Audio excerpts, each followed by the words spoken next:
안녕하세요. 오늘 우리는 질들레지라는 현대 철학의 거인이 남긴 저작이죠. 차이와 반복, 그중에서도 마지막 장, 결론 부분을 함께 파헤쳐 보려고 합니다. 네, 이게 서양 철학이 오랫동안 붙잡아온 같은 것, 그러니까 동일성의 사유에서 좀 벗어나서 다른 것, 이 차이 자체를 철학의 중심으로 가져오려는 아주 야심찬 시도잖아요. 네, 맞습니다. 이 책 전체가 워낙 방대하니까요. 오늘 저희는 딱 결론 부분에 집중해서 들레즈가 결국 뭘 말하고 싶었는지 그 핵심 주장을 한번 파악해보는 게 목표입니다. 솔직히 쉽지는 않을 수 있어요. 그렇죠. 그래도 가장 흥미로운 지점들을 뽑아서 여러분이 이해하실 수 있게 한번 풀어가보죠. 자, 준비되셨나요? 시작해볼까요? 네, 좋습니다. 이 결론 부분이 사실 책 전체의 복잡한 논의를 딱 응축하면서도 동시에 들레즈 철학의 어떤 새로운 방향, 그 지평을 여는 아주 결정적인 부분이라고 할 수 있습니다. 아, 그렇군요. 들레즈는 여기서 기존 철학, 특히 이제 플라톤 이후로 쭉 이어져 온 그 사유 방식이 어떻게 차이를 동일성이라는 틀 안에 가두고 좀 억압해 왔는지를 신랄하게 비판하거든요. 네네. 그리고 그 대안으로 차이와 반복이 가진 어떤 긍정적이고 창조적인 힘, 이걸 강조하죠. 특히 재현이라는 아주 오래된 관습의 정면으로 맞서는 대목이 핵심입니다. 네, 그럼 딱 그 재현에 대한 비판부터 시작해보죠. 결론 초반부터 이게 아주 강하게 나오는데요. 우리가 흔히 세상을 이해하는 방식 있잖아요. 예를 들어 플라톤 이데아처럼 어떤 원본이 있고 현실은 그냥 그것의 복사본이다. 네, 그리고 그 복사본의 가치는 원본이랑 얼마나 닮았는지, 즉 동일성에서 찾으려는 경향, 이런 익숙한 생각들을 들레주는 왜 그렇게까지 문제 삼는 걸까요? 그냥 세상을 파악하는 하나의 틀 아닌가요? 바로 그 틀 자체가 문제라는 겁니다. 들레즈에 따르면요, 재현은 기본적으로 네 가지 기둥 위에서 작동해요. 동일성, 유사성, 유비, 그리고 대립.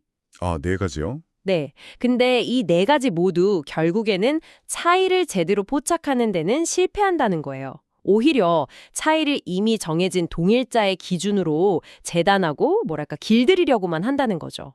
아, 동일자의 기준으로? 네. 예를 들어서 어떤 것을 다른 것과 유사하다고 말할 때 우리는 이미 그 둘 사이의 고유한 차이보다는 뭔가 공통된 점, 동일성에 주목하고 있는 거거든요. 그렇죠. 흔히 그렇게 생각하죠. 이런 방식으로는 진짜 차이, 그러니까 다른 어떤 것에도 환원되지 않는 순수한 차이는 생각할 수 없다는 게 들레즈의 진단인 겁니다. 그렇군요. 아, 재현이라는 시스템 자체가 순수한 차이를 보지 못하게 가린다는 거네요. 맞습니다. 여기서 되게 흥미로운 개념이 나오는데 바로 시뮬러크를요. 제가 예전에 플라톤 철학 배울 때는 이걸 그냥 원본을 제대로 못 닮은 가짜 복사본, 뭔가 좀 불완전하고 심지어 나쁜 것 이렇게 배웠던 기억이 나거든요. 네, 그렇죠. 플라톤은 그렇게 봤죠. 근데 들레즈는 이걸 완전히 다르게 보는 것 같아요. 원본도 없고 닮으려고 하지도 않은 복제물이라니? 이게 왜 중요한 건가요? 그냥 짝퉁이랑 다른 건가요? 진짜와 가짜의 구분을 흐리게 만들고 결국 이데아라는 원본의 권위를 위협한다고 봤던 거죠. 네네. 그런데 들레즈는 바로 그 지점에서 시뮬라크르의 혁명적인 힘을 발견합니다. 아, 혁명적인 힘이요? 네, 시뮬라크르야말로 원본 복사본이라는 그 재현의 위계 질서 자체를 내부에서부터 파열시키는 잠재력을 가졌다는 거예요. 그것은 더 이상 원본에 기대지 않아요.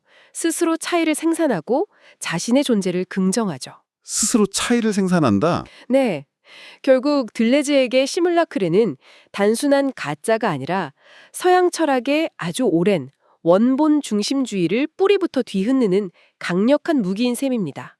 플라톤주의를 뒤집는 핵심 열쇠라고 할 수 있죠. 와, 그러니까 기존의 그 원본 복사본 구도를 완전히 전복시키는 거군요. 재현의 질서를 무너뜨리는 역할이니 진짜 생각의 전환인데요. 그렇죠. 자, 그럼 이제 반복으로 넘어가 볼까요? 이것도 우리가 그냥 생각하는 똑같은 것의 되풀이와는 전혀 다른 의미인 것 같아요. 결론 부분에서 이 반복이 차이와 어떻게 연결되는지 설명하고 있죠. 맞습니다. 재현의 세계에서는 반복이라는 게 늘 같은 것, 동일한 것의 기계적인 복제, 이런 걸 의미했거든요. 네. 하지만 들레즈에게 진정한 반복은 그런 게 아닙니다. 그는 반복을 크게 세 가지 다른 차원의 종합으로 설명하는데요. 첫 번째는 현재 속에서 이루어지는 습관의 종합. 두 번째는 과거 전체와 관련된 기억의 종합입니다. 이 둘은 우리가 세계를 경험하는 어떤 수동적인 기반과 좀 관련이 깊죠. 습관과 기억. 네. 근데 정말 중요한 건 세 번째 종합이에요. 세 번째요.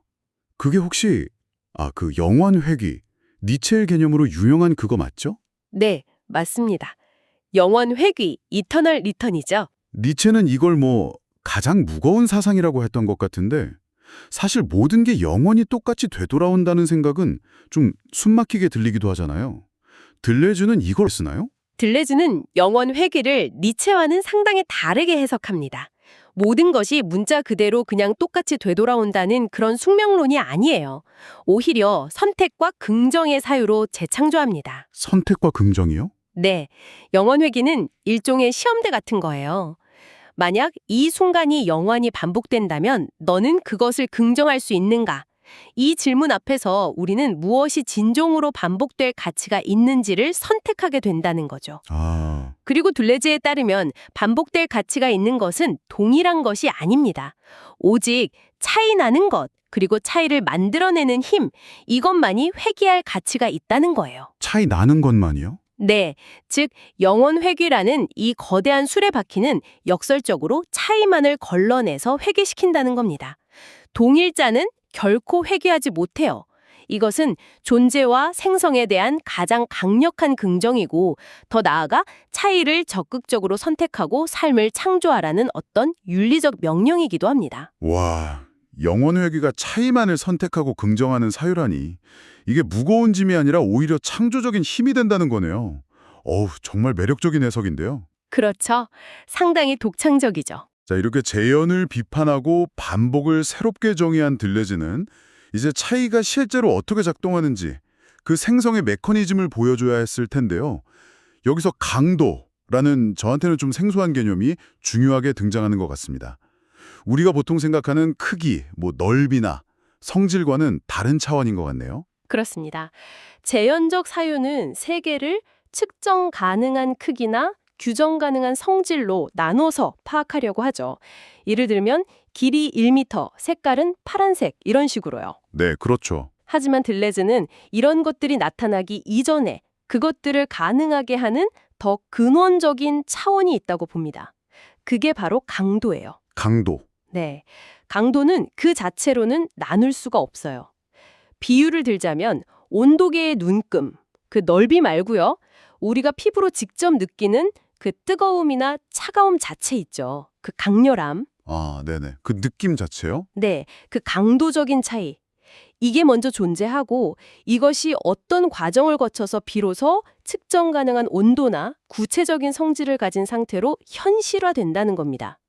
그러니까 강도는 차이를 품은 어떤 잠재적인 에너지 같은 것이고 개별적인 존재가 생성되는 원동력이라고 할 수 있습니다. 강도. 확실히 한 번에 딱 와닿지는 않지만 그 측정 가능한 세계 이전에 존재하는 어떤 역동적인 차이라는 말씀이시군요. 알겠습니다. 그럼 이념은 어떤가요? 이것도 우리가 보통 이상적인 목표나 완성된 개념으로 생각하는 그 플라톤의 이데아와는 전혀 다른 것 같습니다. 들레즈는 이걸 문제와 연결시킨다고요? 네, 여기서도 들레즈는 전통적인 철학 개념을 완전히 뒤집습니다. 플라톤의 이데아가 어떤 완성된 원형, 즉 해답에 가깝다면 들레즈의 이념은 정반대로 문제적인 것 그 자체를 의미해요. 문제 그 자체요? 네. 이념은 명확하게 규정된 개념이나 해결된 상태가 아니에요. 오히려 무한한 잠재성, 또 미분화된 관계들, 그리고 특이점들로 이루어진 아주 복잡한 장과 같은 겁니다. 마치 씨앗처럼요. 그 안에 무수한 가능성과 질문들을 품고 있는 거죠.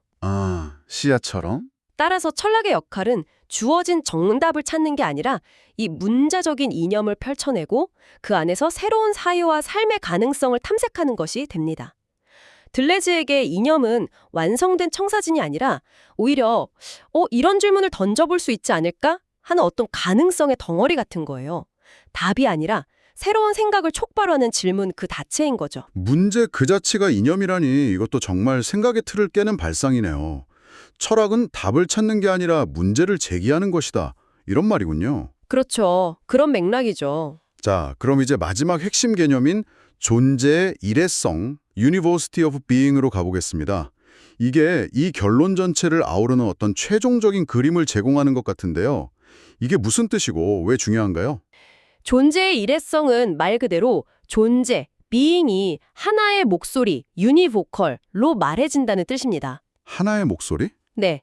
즉, 존재하는 모든 것들, 신이든 인간이든 돌멩이든 생각이든 그것들이 아무리 서로 다르고 차이가 나더라도 존재한다는 바로 그 점에서는 동등하게, 동일한 의미로 존재한다는 겁니다. 아, 전통 철학에서는 종종 신의 존재 방식과 인간의 존재 방식이 근본적으로 다르다고 보거나 이걸 유비적이라고 하죠. 아예 다른 범주에 속한다고 봤잖아요. 네, 그랬죠. 하지만 들레즈는 존재가 모든 차이 나는 것들을 가로지르면서 단 하나의 동일한 의미로 관통한다고 주장합니다. 그렇다면 그럼 더 이상 초월적인 신이나 이데아 같은 특별한 존재와 그것을 불완전하게 모방하는 현실의 존재들 사이에 위계를 둘 필요가 없어지는 거네요. 네, 바로 그겁니다. 모든 것은 그냥 존재라는 동일한 평면 위에서 각자의 고유한 차이를 펼쳐내고 있는 셈이니까요. 와, 정확합니다.